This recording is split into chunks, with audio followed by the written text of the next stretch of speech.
100 நாள் ஒழுக்கமா இருக்கிறதுல இன்னைக்கு நாள் 25. ஒரு வழி 500 சப்ஸ்கிரைபர் ரீச் ஆயிட்டோம். இனி அடுத்த டார்கெட் 1000 தான். அதனால என் செல்ல குட்டிகளா சப்ஸ்கிரைப் பண்ணிட்டு பாருங்க. காலையில எந்திரிச்சோன்னா பல்ல தச்சுட்டு குளிக்கிறதுக்கு தேவையான பொருளை போட்டு குடிச்சிட்டு மதியத்துக்கு தேவையான சோறு குழம்பு இறைச்சி எல்லாத்தையும் ஒரே ஸ்ட்ரெச்சிலே வச்சு முடிச்சிட்டேன். ஏன் இவ்வளவு அவசரம்னா 2 நாள் பெண்டிங் போட்ட பல எடிட்டிங் ஒர்க் மிச்சம். அதெல்லாம் இன்னைக்கு உட்காந்து முடிக்கணும். சமைச்சு முடிச்சோன்னா பயிற்சி தான். இன்னைக்கு ஹேண்ட் ஸ்டாண்டு கொஞ்சம் பேசு, பிஸ்டல் ஸ்குவாட் கொஞ்சம் பேசு, அப்படியே எல் சிட்டு அதோட கொஞ்சம் க்ரோஸ் ஸ்டாண்டு முடிச்சதும் கருப்பனுக்கு சாப்பாடு காலி. அவனுக்கு சாப்பாடு ரீஸ்டாக் பண்ணிட்டு அதுல இருந்து ஒரு 200 கேலரி அவனுக்கு தட்டி விட்டுட்டு நமக்கான கேலரியை லோட் பண்ண வந்தாச்சு. இன்னைக்கு இதுதான் சாப்பாடு. சீனி கிழங்கு 2 முட்டை யோகட் சிக்கன். யோகட் சிக்கன் எங்கேயும் தேடாதீங்க, கிடைக்காது. நான் ஏதோ பண்ணிட்டு இருக்கும்போது அது வாட்டி வந்துட்டு அதனால அதுக்கு நானே ஒரு பேர் வச்சிட்டேன். டேய் உனக்கு மண்டைக்கு தான் சோகேடு உண்டால எவ்வளோ சாப்பிடுவ உன் கூத்து கொள்ளலாம்லாம் இல்லை உனக்கு என்னடே பிரச்சனை ஃபாலோ பண்ணிட்டே இருக்க இல்லை நில்லுங்க இல்லை நில்லுல சாப்பாடு இல்லைல்ல இது கையில நில்லுல ஒரு இடத்துல உனக்கு என்னல பிரச்சனை இல்லைங்க உட்கார்ல உனக்கு என்னடே வேணும் இப்போ சாப்பிட்டா 2 ஸ்கூப் இப்போ தானே சாப்பிட்டேன்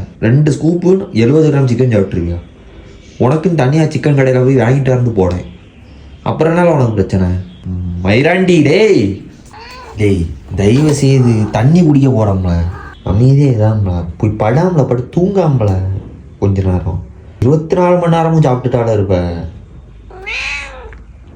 கொமட்டில் ஊற்றிடுவேன்.